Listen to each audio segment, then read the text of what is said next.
Yani sizinle %100 bir şekilde iletişime geçeceğim madde bu. Arkadaşlar acilen konuşmamız gereken bir şey var. Çünkü ortalık inanılmaz karıştı. O yüzden şu an akşam saatleri olmasına rağmen kamerayı açtım ve hemen bu videoyu çekiyorum.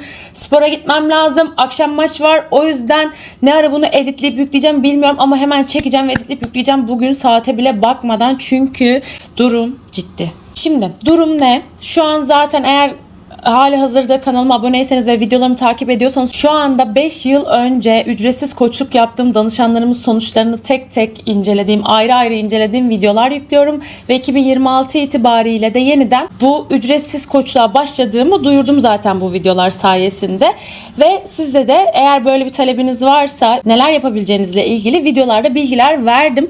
Fakat maalesef ki ufak tefek sıkıntılar var.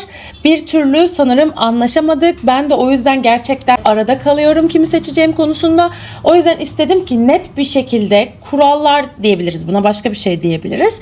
Önemli değil ama bir şeyleri netleştirelim ki hızlı bir şekilde bir an önce bu koçluğa başlayalım.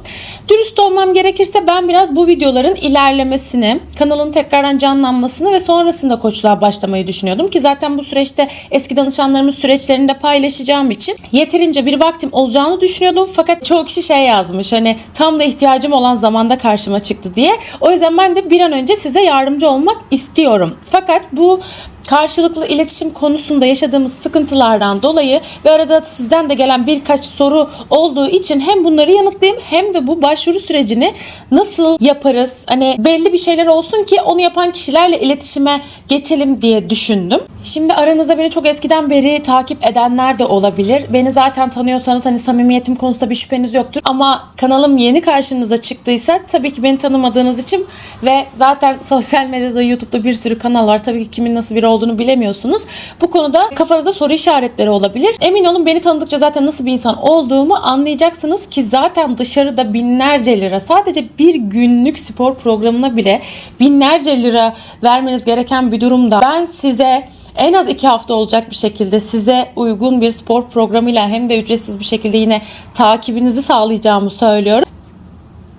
Bunun gerçekten böyle olduğunu ve bunu yaptığımı görmüş oldunuz. Hatta sağ olsun danışanlarım da o videoların altına yorum yapıyorlar. Hani gerçekten bu süreçle ilgili düşüncelerini yazıyorlar. O yüzden sürecin gerçekliğiyle ilgili zaten kafamızda bir soru işareti olduğunu düşünmüyorum. O yüzden bu kısmı geçiyorum.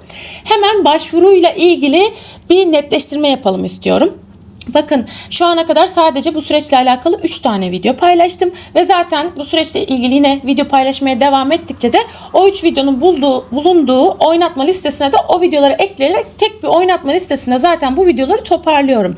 Bu videoların ne kadar hepsini izlerseniz hem başvuruyla ilgili kafanızda soru işareti oluşmayacak, hem danışanlarımın süreçlerim nasıl gidiyor onu göreceksiniz. Benim onlardan beklentilerim neler, sizin de sonuçta sorumluluklarınız olacak bu süreçte. Bunlar neler eğer bilirseniz bu süreç içerisinde siz de buhrana uğramamış olursunuz. Çünkü kolay bir süreç değil. Hani olay sadece benim tarafımdan olan bir şey de değil. Tamam, size özel spor programı vereceğim vesaire ama emin olun siz bunu uygulayacak kişiler olarak sizin için de gerçekten kolay bir süreç değil. Gerçekten bu sürecin içerisinde bulunabilecek misiniz? Sonuna kadar devam edebilecek misiniz? Bunu sorgulamanız gerekiyor. Bu arada eski sonuçların videolarını paylaştıkça bu sonuçlar sizi o kadar heyecanlandırdı ki tabii ki siz de yeniden ücretsiz koçluğa başladığımı duyunca bir an önce başvurup bir an önce başlamak istediğinizi görüyorum. Ama maalesef ki burada bazı anlaşmazlıklar yaşıyoruz. Bunu size bir tane örnekle göstereceğim. Birkaç gün önce ben en son danışan videomu paylaştıktan sonra bunu Instagram hesabımda da hikayelerde linkle birlikte paylaşmıştım. Beni YouTube'dan görüp sonucu görüp hemen birisi Instagram profilime gelmiş ve o story'i görüp hemen o story'i yanıtlayarak başvuruda bulunmak istediğini söyledi. Profili çok gerçekçi bir profildi. Bakın arkadaşlar bu videoda da biraz belki dağınık olacak ama ben yine madde madde ne yapmanız gerektiği konusunda size net bir şekilde bilgi vereceğim. O yüzden lütfen her videoda olduğu gibi bu videonun da hiçbir saniyesini kaçırmadan izleyin. Çünkü zaten bunu kaçırmadan izlediğini gördüğüm için bu danışan adayının böyle bir video çekmek istedim. Çünkü gerçekten tam bilgi sahibi olmadan bir an önce herkes başvurmaya çalışıyor ama burada da çalışamıyor oluyoruz. Ben sizin için yani gerçekten gerçekten her şey tam olsun. Siz de doğru bir şekilde başvurun ki ben de bir an önce zaten size yardımcı olayım istediğim için bu videoyu çekiyorum. Hemen gelen mesajı ve örneği sizinle paylaşmak istiyorum.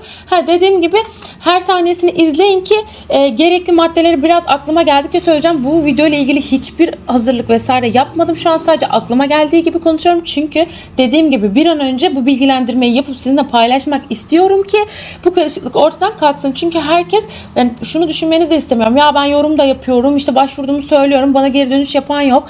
Ne zaman başlayacak vesaire, kafada bir sürü soru işareti. Benimle ilgili samimiyetim konusunda da kafanızda soru işaretleri oluşabilir. Size hak veriyorum. O yüzden zaten bunun oluşmaması için bir an önce bu videoyu çekmek istedim. O yüzden lütfen videoların hepsini her saniyesinde inceleyin. Yoksa eksikler oluyor, başlayamıyoruz. Tamam mı? Bu konuda anlaştık. Şimdi danışan adayı demek istiyorum. Çünkü benim için hala bir danışan adayı olan durum kesinlikle arada bir maalesef seninle çalışamayız gibi bir durum söz konusu değil. Bu arada şunu da açıkça söyleyebilirim ki ben bu danışan sürecimi ben YouTube yaptığım sürece devam ettirmek istiyorum. Sadece çalıştığım kişi sayısı azalır, artar benim yoğunluğuma göre, karşı tarafa göre, talebe göre vesaire ama ben bunu hep devam ettirmek istiyorum. Tabii ki devam ettirmediğim bir noktada olursa bunu nasıl yapabilirim? Ya YouTube'daki gönderi kısmından ya Instagram'daki story kısmından ya da bu videoların altındaki açıklama kısmını güncelleyerek size bildirebilirim. Sonuçta videoları değiştiremeyeceğim için herhangi bir değişiklik olduğunda bahsettiğim bu kısımlarına size zaten bilgi vereceğim. O yüzden beni Instagram'dan da takip edebilirsiniz ya da videoların altındaki açıklamaları ara ara kontrol edebilirsiniz. Nasıl isterseniz. Şimdi bana Instagram'dan mesaj atan arkadaşımla ilgili bana ulaşmasına rağmen neden çalışmaya başlayamadık? Bunun üzerinden örnek vereyim. Hem bu arada Instagram'dan da çok fazla yine talep gelmeye başladı ama bunlarla da neden başlayamıyoruz? Ya da YouTube'dan bana videonun altına yorum yaptınız fakat neden iletişime geçemiyoruz? Bu aradaki problemleri size açıkça belirteceğim ki doğru bir şekilde iletişim kurabilelim ve bir an önce bu sürece başlayabilelim. Arkadaşım story'nin altına İlknur bana da program hazırlar mısın yazmış. Bu arada ben Instagram'dan gelen mesaj isteklerine de YouTube'da gönderilerin ya da videoların altına, shortsların altına gelen yorumları da tek tek okuyorum. Hiç merak etmeyin. Bu arkadaşım da bana böyle bir mesaj attıktan sonra mesaj isteğinde bunu gördüğümde hemen zaten cevap vermek istedim. Bakın hemen yazdıktan 2 saat sonra dönmüşüm. YouTube'dan gelip gelmediğini sormuşum. O da evet seni uzun zamandır takip ediyordum. Zaten bayağıdır görememiştim. Dün gece tesadüfen videon düştü önüme demiş. Ben de çok sevindim. Şimdi danışanlarımı yorumlardan seçtiğim için hangi yorumun senin olduğunu söyleyebilir misin?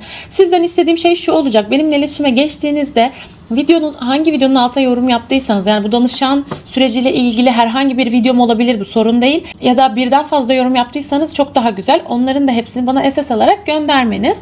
Burada arkadaşım maalesef yorum yapmadım, hemen yapayım, orayı kaçırmışım demiş. Şimdi bu konunun üzerinde durmam gerekiyor. Yorum yapma konusunu kaçırmamanız için ben videoların içerisinde başvurmak isteyen kişiler yorum yapsın diyorum. Bunu shortslarımda da söylüyorum.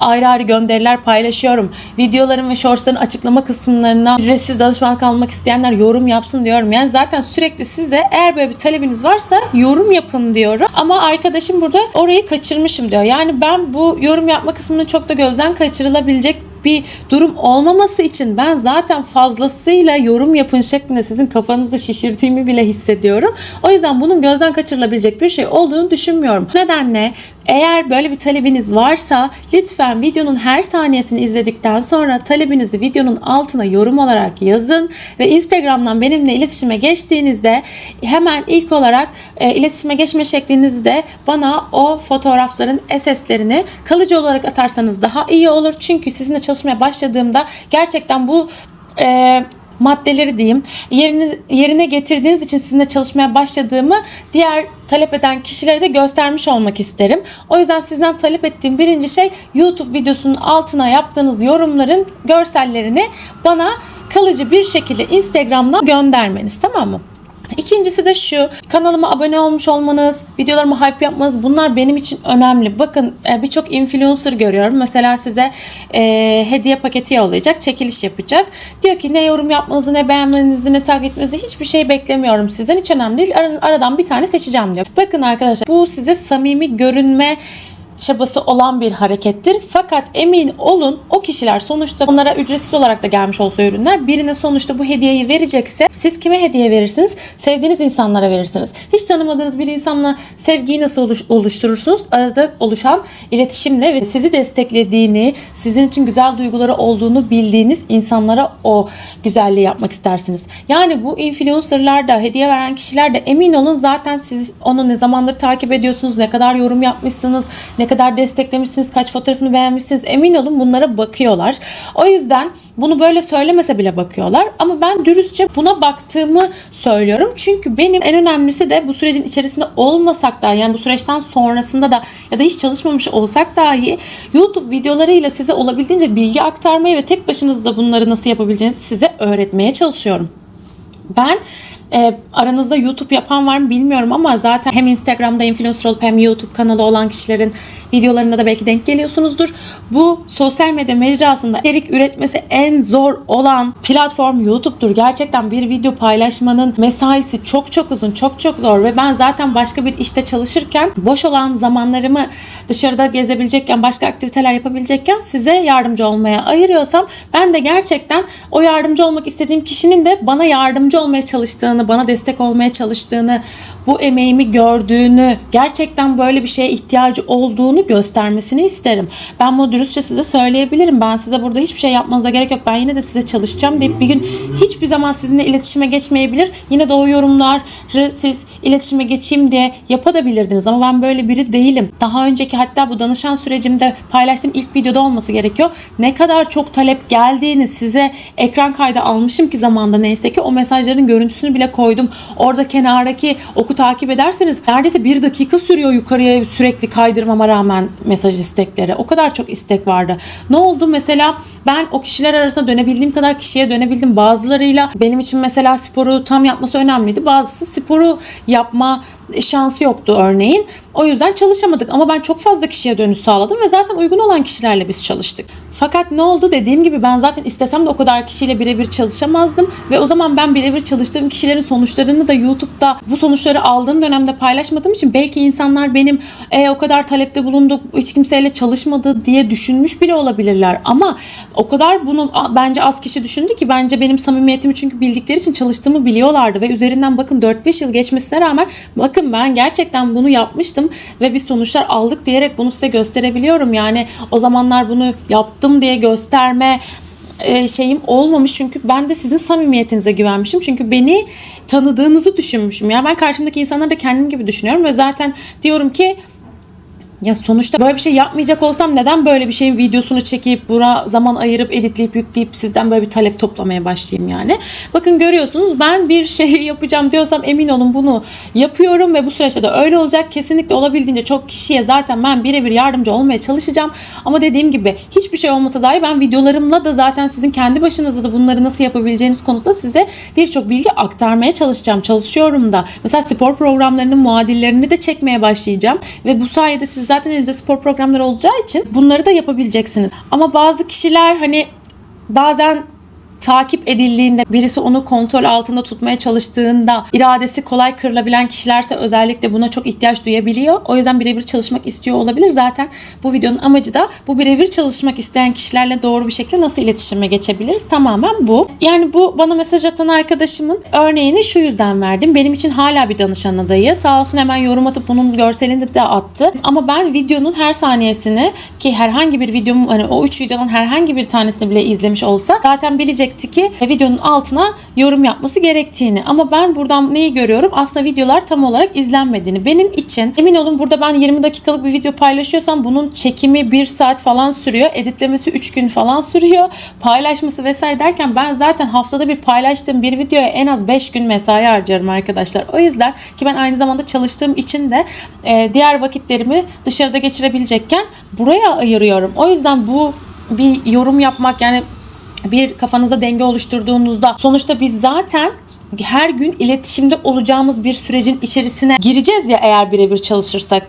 O zaman o kişinin benim videomun altında bir yorumunun bulunması onu rahatsız etmemesi gerekiyor. Ya da o kişinin kiminle gerçekten çalışacağını, yani o kişi gerçekten samimi mi, konuşması nasıl, hitabı nasıl bir bilgi birikimine sahip, yani bunu bilmek istemez misiniz? Yani bu videoları tam olarak izleyerek aslında bunları da görmüş oluyorsunuz. Bence kendiniz için zaten bunu yapmanız gerekiyor. Şimdi sırf birisi ücretsiz koçluk yapıyorum yazısıyla bir şey paylaştı dedi, gidip onu hemen ben de program istiyorum yazdığınızda kimden neyi istediğinizi bilmezseniz bu sizin için faydalı değil, zararlı olacak bir şey. Her şey çıkabilir karşınıza. Belki eğitimsiz, kafasına göre sadece hadi ben ücretsiz program veriyorum diyen birisi var karşınıza. Bunu nasıl bileceksiniz? Onun bir Instagram'ına, bir biyografisine, bir geçmişine, bir paylaştığı bilgilerdeki tutarlılığa, ne bileyim hitabından sonuçta iletişim kuruyoruz.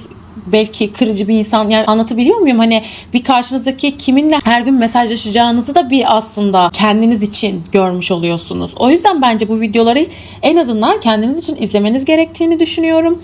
İşte birinci madde yorum olarak koyduk. İkinci madde, bu madde benim için çok önemli ve yeni aklıma geldi. Son videomun sonunda da aslında rica etmiştim. O zaman aklıma geldiği için videoyu hype yapmanız konusunda sizden bir ricada bulunmuştum. Çünkü olabildiğince yeni kişilerin önüne çıksın ve sadece videolardaki bilgilerden bile olsa birçok kişi faydalanabilsin diye bunu istiyorum. O yüzden hype konusu da benim için önemli ama bilmeyenler için biraz da bu yeni bir özellik bu arada YouTube'da.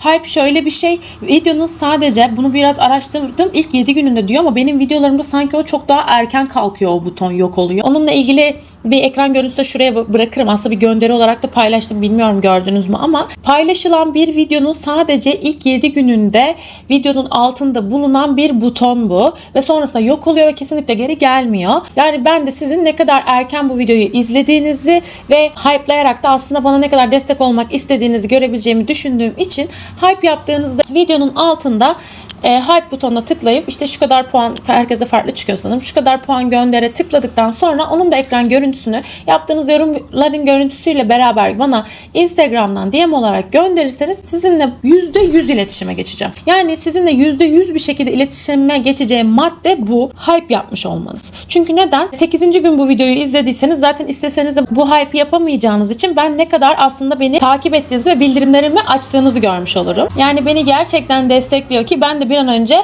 o kişiye yardımcı olmak için can atarım. O yüzden bence anlaştığımızı düşünüyorum. Umarım yanlış anlaşılmamışımdır. Bu arada ben bu videoyu şu an belki bir yerden sonra kaldırabilirim. Yani kısa süreliğine tutmayı düşünüyorum. Çünkü sadece bu iletişim problemini çözmek amaçlı yüklediğim bir video. Size çok da kendi sürecinizle ilgili yardımcı olabilen bir video olduğunu düşünmüyorum ve her zaman söylüyorum ki ben videolarımı size olabildiğince yardımcı olan içerikler şeklinde çekmeye çalışıyorum. O yüzden bu sadece bizim bir konuda açıklık getirdiğimiz bir video olmuş oldu. Dediğim gibi iletişim alanımız tamamen YouTube olduğu için ben YouTube'un gönderilerinin de video kısmını da, shorts kısmını da, açıklamalar kısmını da, yorumları da aktif olarak kullanıyorum ve buralardan sizinle iletişime geçmeye çalışıyorum. O yüzden kanalımın bildirimlerinin açık olması buralardaki değişikliklerde de sizin bir an önce haberdar olmanızı ve başvurularınızda sizi üst sıralara çıkartacak bir şey olmuş olacak ve sizinle bir an önce iletişime geçmiş olacağım. Çünkü daha şimdiden bile birçok isteyen kişi var. Sadece doğru bir şekilde bunu yapamadığımızı fark ettiğim için bu videoyu çektim. Umarım açıklayıcı olmuştur. Ben YouTube'dan gelen kişilerle çalışacağım için burada bu işlemleri gerçekleştirdiğinizi bahsettiğim ekran görüntülerini SS olarak direkt atıp başvuruda bulunmak istediğinizi söylerseniz mesajlarda ben zaten tamam bu doğru bir aday diyerek bir an önce size geri dönüş yapacağım. Yoksa birçok mesaj arasında benim için de gerçekten zor oluyor. Bu arada lütfen YouTube hesaplarınızın da kendi fotoğrafınızın, daha doğrusu gerçek bir insan fotoğrafının olması, kendi adınızın, soyadınızın olması da benim için çok önemli. Çünkü ben de sonuçta hiç bilmediğim bir insanla her gün mesajlaşarak bir süreç içerisine gireceğim. Ben karşımda kim olduğunu, kaç yaşında olduğunu, gerçek bir isim olup olmadığını bilmek isterim. Ben de sonuçta numaram üzerinden bu işlemi yapacağım. Hani anlatabiliyor muyum? O yüzden ben de size güvenmem lazım. O yüzden gerçek bir kişi olduğunuzu, gerçekten bu sürece dahil olmak istediğinizi, ihtiyacınız olduğunu gerçekten ve gerçekten benim yapmak istediğim şeyin, verilen emeğin büyüklüğünü görüp beni desteklemeye çalışan kişiler olduğunuzu bilmek istiyorum. Sadece bu 3 madde önemli. Sadece bu 3 madde için bu videoyu çektim. O yüzden bu video kalkmadan. Bu arada hype'ı bu video için de yapabilirsiniz. Ama son yüklediğim video yaparsanız benim için daha iyi olur.